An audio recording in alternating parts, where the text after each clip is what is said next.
Welcome to the podcast. I'm Chris Graham. We're going to talk NASCAR with Rod Mullins and exciting race Saturday night. Rod, we've been working towards the final race of the regular season for a few weeks. All the stakes, all the implications. There was one spot open. Bubba Wallace started the night in 16th place, very precariously, though, because there were a number of drivers behind him that, with a win, would have passed him and taken that 16th spot. For a while there, quite any number of those guys were in the running in the top five, even with the lead a few different times. Chase Elliott was one of those guys in the mix for quite a bit to sneak in with the win. In the end, Wallace does get the 16th spot as Chris Buescher, a guy just a few weeks ago we wouldn't have thought of as being the hottest guy on the track. He's won 3 of the last 5 races now. Boy, a lot going on at Daytona, and have even talked about the fact that Ryan Preece and his horrible crash. Fortunately, he's in good shape health wise now, but so much to unpack from Saturday night. Oh yeah, this was one of those races that I didn't expect a lot of things to happen. Well, I kind of expected the big one. We had the big one. We had a couple of those, if you want to call it that, but we had a real big one that took out a number of good cars, or at least hampered their chances at trying to win or get back up to the front again. We had the situation of Chase Elliott trying to get into the playoffs. We had Daniel Suarez trying to get into the playoffs. Eric Jones. You had a number of these guys all trying to get that final 16th spot that Bubba Wallace was desperate to hold on to the entire race. If the chance was that he would get into the playoffs if, one of the previous winners, somebody won again. Well, they got that wish because Chris Buescher ended up winning the race. I think what got me, though, we hadn't expected this.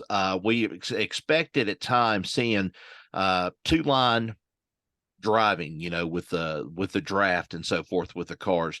But some of these cars broke from what I would say is a next generation sort of feature on the car. They broke and actually started going 3 and 4 wide at times on the track, 3 wide especially. And they were drafting. They were all drafting together, but if you made one move out, you shot backwards in the field, and it was hard for you to even have a place to try to get back up and try to at least contend again at the front. It came down here also to the end that we had fuel came into play with this thing. A bunch of the teams were going to have to go in, and they were going to have to top off and get some fuel, hoping that they could do so maybe if a caution flag came out, but it ended up they had to do green flag stops to where they could get back out there on the field, and they just got a 4 or 5 second splash of gas in the car, and they went back out there. And then we had the Ryan Preece situation. And never in my lifetime have I seen a car. I take that back. I've seen a number of wrecks. I've seen the ones on television, not seen any in person as violent as what that wreck was on television the other night. And I'm telling you, I think I counted somewhere, we were talking about this before we recorded, somewhere between, I thought about 11. You said you'd heard someone say 12. I had to say it's somewhere between 10 and 12, but those were some of the most violent spins and turns I have ever seen in a race car before. Now, there will be people that will say Austin Dillon, when he went through the fence there at Daytona at one point, hooked the fence. I think a lot of people went back to Jeff Bodine driving the Truck Series, and he took out the fence right toward the latter stages of that particular race that he was driving in for the Truck Series. But, you have to say one thing. NASCAR safety precautions in this next generation car has definitely proven to be life-saving in this case, because Ryan Preece, they got him out of the car. They immediately put him on the stretcher. And when they did, they took him to Halifax Medical Center, checked him out. And then, oh gosh, I guess it was about 3-4 o'clock in the morning, we got an announcement saying something. I think I even woke up in the middle of the night, saw the announcement, and said, they're going to keep him there and stuff. They were going to keep him at Halifax for a little while. And then later on in the morning, he's out of there. He's going back home to Charlotte. It was a wild race. I can't think of Any other wild race that I've ever seen like that, especially on a super speedway like Daytona. And I even read an article today, started reading on the article, didn't finish it, but jalopnik.com has got an article on there saying, super speedways, we need to rethink this about the super speedways. Well, folks, I'm telling you, you don't go and you don't stir up a hornet's nest and stir up a yellow jacket's nest by going in and saying, we're going to change the way they run at super speedways. This is what the fans want. They want to see them. They want to see them drafting and moving around and so forth and bumping to try to get around and get that draft. You know, it's not the super speedway's fault. It's not, you know, it's the driving. It's the aggressive driving and so forth. And really, it was an aggressive move that sent Ryan Preece spinning. I mean, it just happened to be that the other car that he was involved with pushed him down through there a little bit. But then when he got out in the open, air got up underneath that car and then it started taking the tumbles. And that's what was really scary on Saturday night. I saw some people talking, and I think it was, some informed speculation about what that wreck may have exposed about this next gen car. Have you gotten into that at all? And what people are talking about in terms of the mechanics, aerodynamics? I mean, that was as you mentioned, the most violent spin we've seen in a long time. I've not really got into a whole lot of it. I just know that we talked about it at first. I think one thing that stood out with me about that particular wreck was you've got a solid bottom now on that next generation car. I mean, it's just a solid piece. I know it's kind of pieced together and so forth, but it's solid underneath. It's not like a regular old stock car that used to be that, you could go up under there, the engine and so forth. And then in the tail section, of course, you could see where it's at least the supports are to keep the fuel tank and everything kind of protected. This is all solid underneath. And you would think that there was no way that air could have got underneath it, but it did. The second thing was I didn't see, well, I know that there's flaps on there, but the flaps that I'm used to seeing in the old cars were designed to go and create downforce, flip up when they got into the point of a spin and they started tumbling, and it would push them back down is what it would do. I didn't see that this time around. I didn't see the effectiveness maybe of the flaps as they were intended to be.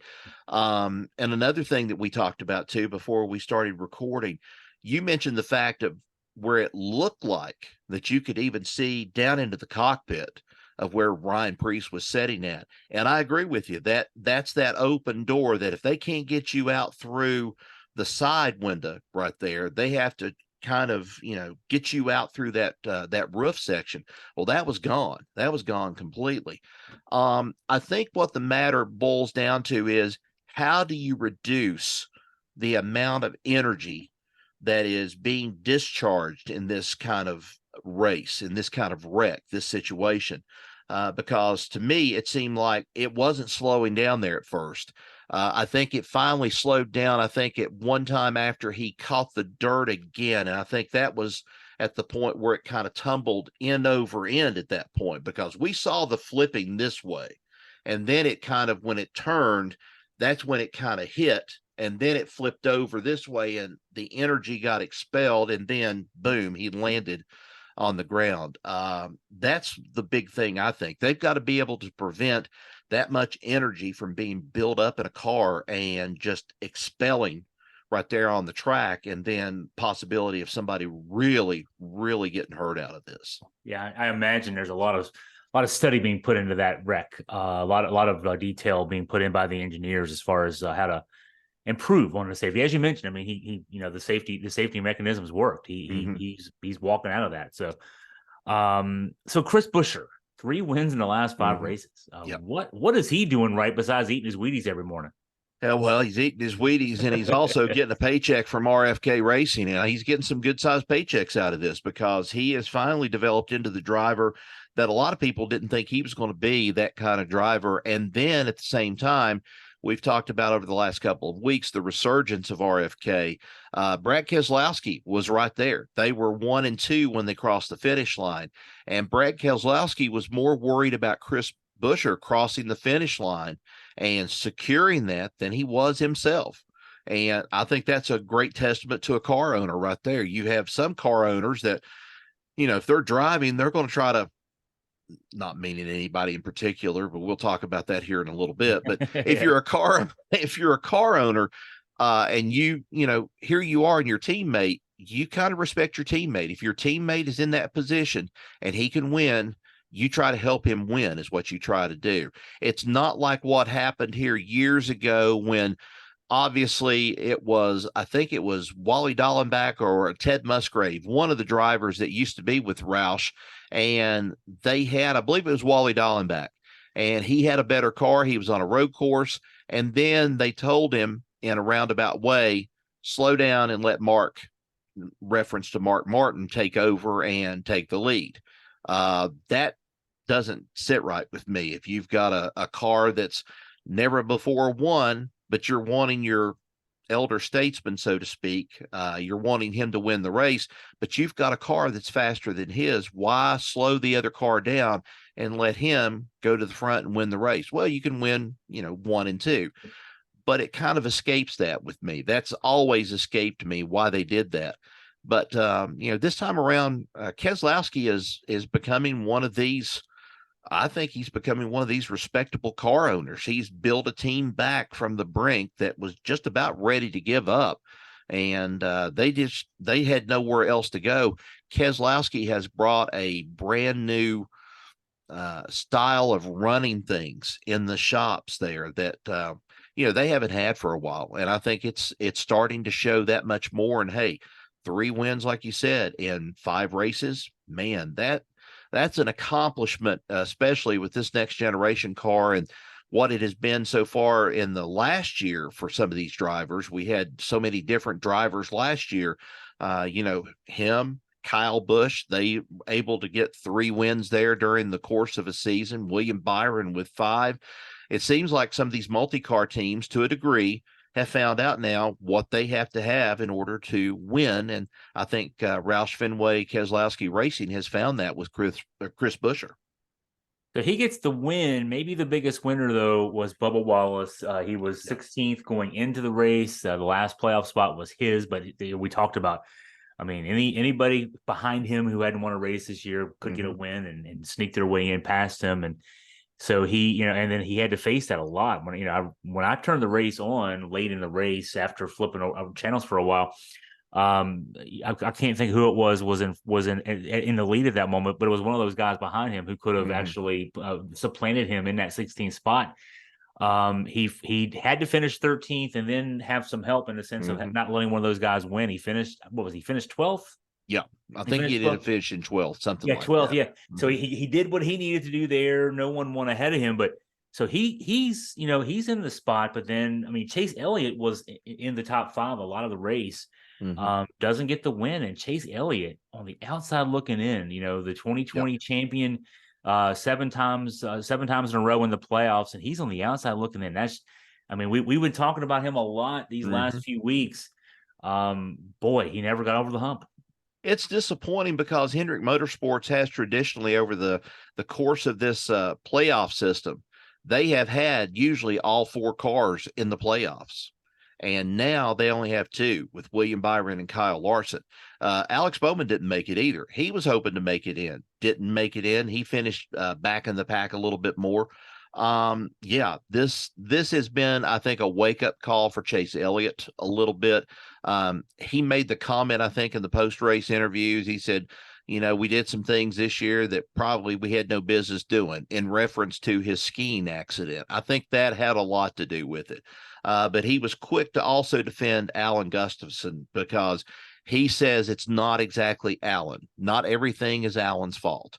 And they have been talking about this, and they've been saying, what could we do different? Well, now they're going to have the time. And it's like the meme that came up on Facebook during the week that I saw somebody put a meme on there, said, well, I hope Chase has a Merry New Year and a Happy Christmas or something like that. It was Kevin Harvick in the meme. And that's the way that was addressed to him, or Chase Elliott addressed it to Kevin Harvick. that year and so forth when Harvick got knocked out of the playoffs. And, he was just kind of saying about the whole thing. He says, well, better you than me in this case. Harvick's going on to the playoffs, and we've not seen anything of a feud this year between those drivers, but Chase Elliott's going to be doing a lot of soul searching. I think a lot of soul searching, especially in this offseason. Well, what's left of the playoff picture. He's going to try to race for pride and try to win some races out there the best he can, but he's got a lot of soul searching to do in the offseason. You don't think we'll see him snowboarding or skiing or anything like that during the season next year? No, I don't think so. And I'm wondering if this is not going to be a sign to some of the other drivers too. Your extracurricular activities outside of racing, you need to quit. This ought to be an example to you. Don't do it. Now, where is that going to put like a Kyle Larson, a Christopher Bell, and all these guys that run the Chili Bowl and some of these open wheel modified cars? That's going to be left up to the car ownership. That's what it's going to be. And Joe Gibbs has reluctantly let Christopher Bell run that route. And I think Hendrick has been the same way. He's let Chase Elliott run it before, and a couple of other drivers, but I think it's going to make them think twice before. I mean, this is an investment, folks. Yes. This is an investment in a driver. This is a car owner making an investment, the same way that, a news organization makes an investment in a particular rider. That rider has to know what they're talking about and what they're doing. The same thing with a car owner. They pick the best of the best, and they expect them to kind of do the very best they can to stay out of trouble. And Chase Elliott didn't do a very good job of staying out of trouble this year. That's what got him into the mess he was in, and looking, here on the outside looking in for the playoffs. Yeah, if I'm writing big checks, I'm making sure you're at work. And that's then if Chase Elliott is just at work and during all those races he misses, he's in the playoffs right now. Yeah. So Bubba Wallace is in the playoffs instead, and we talked about this last week, Rod. But I just think that for Bubba Wallace, this is huge, but it's also, boy, if he didn't make the playoffs this year, you'd have to start wondering. I mean, this is a guy that gets, because he's the only African American driver on the circuit now, one of the few in NASCAR history. Right. He gets outsized attention, and but if he, there were questions, there were whispers, there were murmurs. This guy, he's great. He's getting all this attention. He's getting all the PR, but he's not winning races. He's not right. Succeeding. He didn't win the race. He hasn't won a race yet this year, but he's in the playoffs. And so for him now, he's on the big stage. And hey, now the focus got to be for him and his team. Let's get to the next round. Yeah, he's got to win. He's got to win in these next couple of races, or at least have a good enough performance that puts him up there, because now everything's been reset. I mean, you still got the points out there, but here it is. We've got 16 drivers, and now the call is being made, and you can find it on some of these betting sites and so forth, of who's going to be the first one to go out of the playoffs, who's going to be the one that gets kicked to the curb by the time we get to Bristol. And then after Bristol, where's that going to leave the rest of the field? Who are we going to be at that point from the 16 down to the 12, and then down to the 8 at that point, and then where we go from there? Bubba Wallace is one of those. I don't think in one aspect of it, Bubba Wallace has earned that respect that he needs to get there and race with a lot of these drivers, because they're all going to be hungry. They're going to be expecting Bubba to be a little bit aggressive. I don't think he was as aggressive Saturday night in this race as a lot of people. And I don't know if you noticed it or not. They did the post-race interview. I didn't hear a lot of boos. I didn't hear a lot of boos this time around. I did hear some, but I didn't hear as many of a raucous section of boos, or the whole track filling up with boos over him. It was one of those of where he had a time to reflect back on what was going on. And he said, well, we made the playoffs. He really kept it short at that point, apologized to his wife, and he told her, he said, now we got to go win the playoffs so I can go and pay this house off, what we're trying to build and so forth. That would be a good chunk of it taken care of if he wins that prize money out of it. But he's got to prove himself, and he has to prove himself starting with this Darlington race. He can't wait until they get to Bristol. He has to wait, and he has to get everything set for Darlington, and that's this coming weekend. Yeah, 2 career wins, I guess it is for him, and one Yep. of those was a race that was Rain called delay. after Yeah. rain. So, Mhm. he didn't really have to, he won the race, but Right. it wasn't a kind of the same kind of deal. Um, let's talk some off the track stuff. He whose name we don't like to say has some news. Well, he whose name we don't like to use is close to supposedly finalizing a contract, supposedly with Joe Gibbs Racing. We just won't take it any further than that. It's Denny But Hamlin. yeah, I don't know if you can say it, but I can I say it. know. Denny Hamlin. Oh, Yeah. well, it's tough, and I really didn't take my anti-puking medicine before we did the podcast here. So I mean, I'm sorry. I mean, I'm getting rough on him, but he's dug himself this hole that everybody wants to just jump in on and start throwing the dirt on him and everything. And I'm kind of in that group because I'm like, go out here and prove to me that you can do something. He didn't race well Saturday night at Daytona either. He got caught up in a little part of the melee that early on in one of those races, first part of the stages or something. But yeah, he says he's going to be finalizing his contract. Now, a lot of people have been rumoring the fact that he's going to leave Joe Gibbs and he's going to move on over to 2311 Motorsports. Well, the question is, was 2311 going to stay with Toyota? Well, technically, if they're under the Joe Gibbs hub and the way that Denny Hamlin has worked this out, yeah, they kind of have to stay there and so forth. Toyota can ill afford to lose another team right now at this point of somebody leaving and going to another car manufacturer. So we'll see how it's going to be with Toyota. We'll see how it's going to end up being. I I don't know. I would be surprised if we might hear something. Maybe by Bristol. I made that prediction before. Bristol might be the big announcement time for him and some of these other drivers. So we'll just have to wait and see how that really pans out. But that 2311 Motorsports is undergoing another big change. One that they had put in Ty Gibbs and had him running for the season along with Tyler Reddick. And now the guy that they were hoping to get back is not coming back for this year or coming back for next year. Some news from last week that I missed out on asking you about that I think is interesting. NASCAR and Netflix are teaming up, working on a documentary series that'll feature the 2023 Cup playoffs. I guess from the description I'm seeing, it looks like sort of like for people who've watched the Inside the NFL, not the Inside the NFL, the Hard Knocks series on Hard HBO Knocks. for years. Yeah. Behind the scenes footage. They'll be in there with the teams. They'll get some access to the crew chiefs during race. I mean, all kinds of fun stuff, behind the scenes stuff. Now, it won't be on the air until early next year, but it'd be the perfect kind of thing after this season's over to get us ready for next year, get us ready for Daytona and that kind of thing. But this looks like it's got some promise as far as I'm concerned. Yeah, I think it's got some promise. I mean, they started this with NBC, with Peacock and USA. They did this last year with some sort of a little thing about the life. Here they are in the playoffs and so forth. But I think by it going to Netflix, it kind of, I don't know, it's kind of going toward that pay-per-view sort of thing. That makes me wonder, where is NASCAR going to be possibly going for the future when it comes up to the rights and negotiations and so forth?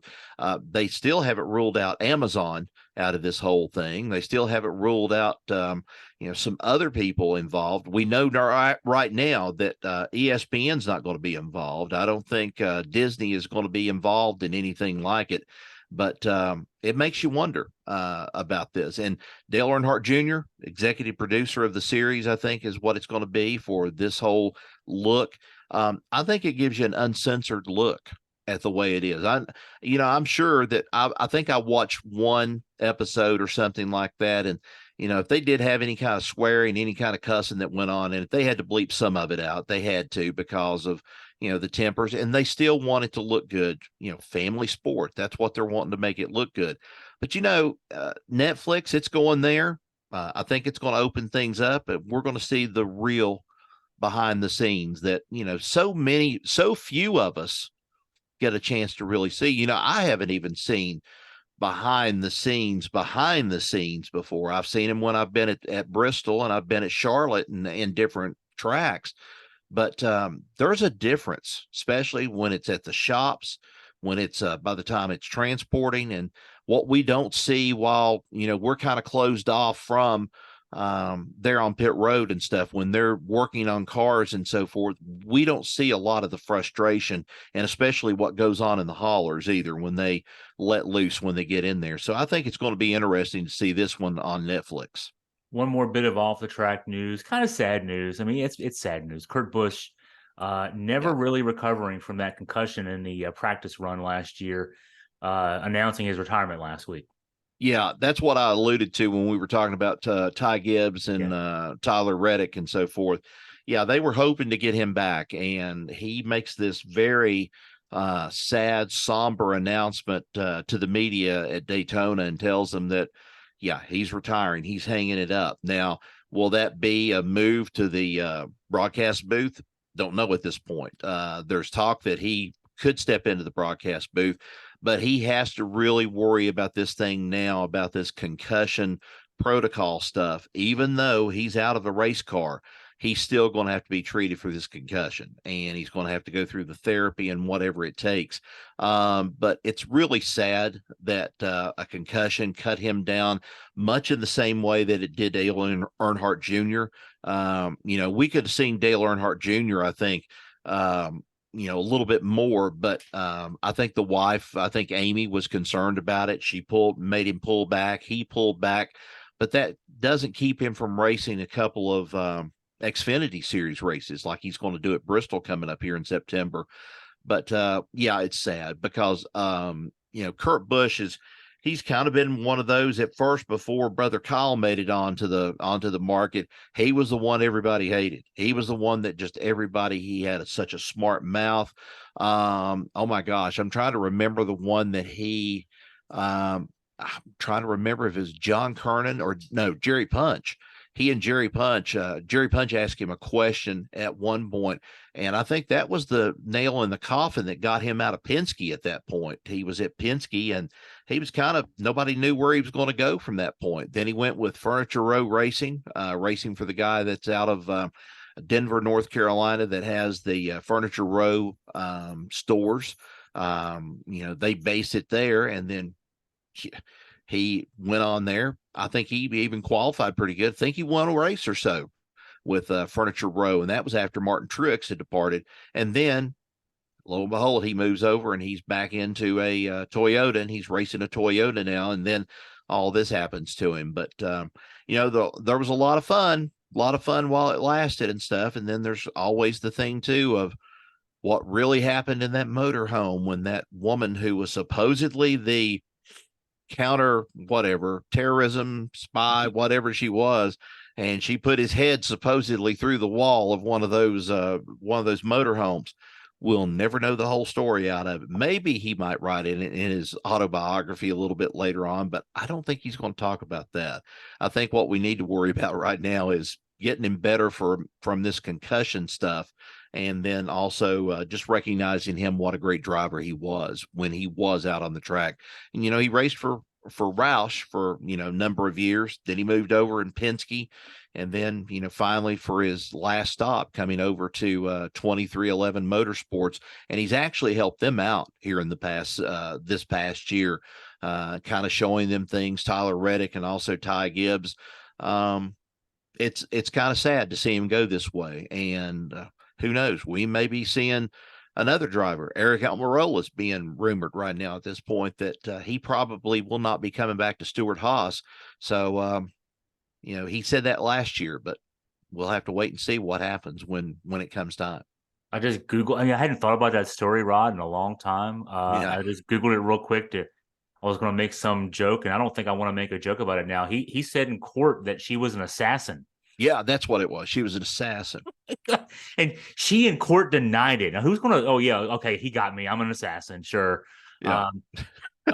Yeah. So, yeah, he's got to write about that at some point in the future. You giving that dialogue right then reminded me of something out of Legally Blonde. It's like, sure, I'm an assassin. Oh, yeah, like that. And the head bobbing, too. So I just got a kick out of that. I had to say that. Oh, man. So, All right, back on the track. We got 10 races left. So we're in the playoffs now. 3 sets of 3 races to knock the field down from 16 to 12 to 8 to 4, and then the final race in Phoenix. If you're a fan and you live in the Virginia, Tennessee areas, you're lucky. Bristol is one of the cutoff races. Martinsville is the last cutoff race. So if depending on where you are around here, you're not too far away from seeing a couple of big races in your backyard here. And actually, Charlotte, I guess, is another one. So I mean, right within driving distance of us for a few hours either way. The field gets narrowed down. All right, so in Darlington this weekend, Sunday night, 6:00 start on USA Network. What do you think we can look forward to, Rod?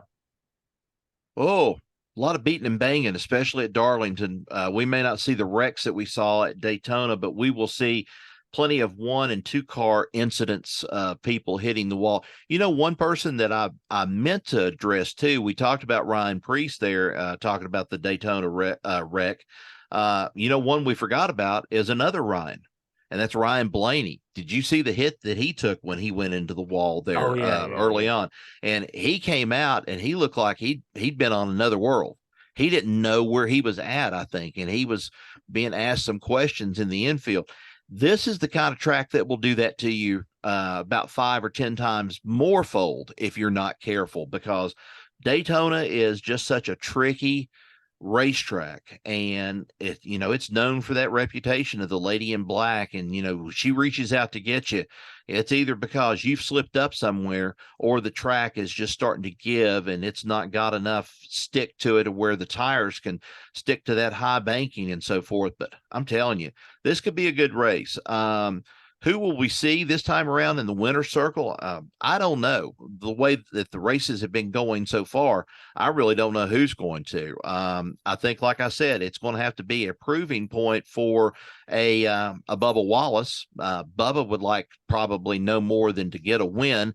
That would lock him in. One of these win right there would lock him into the next round. He wouldn't have to worry about making it to the cut, but it would lock him in. But those places, you've got Ricky Stenhouse right now. I don't know if Ricky Stenhouse is going to be able to make the playoffs. If he has another couple of races like he's already had, he's in trouble.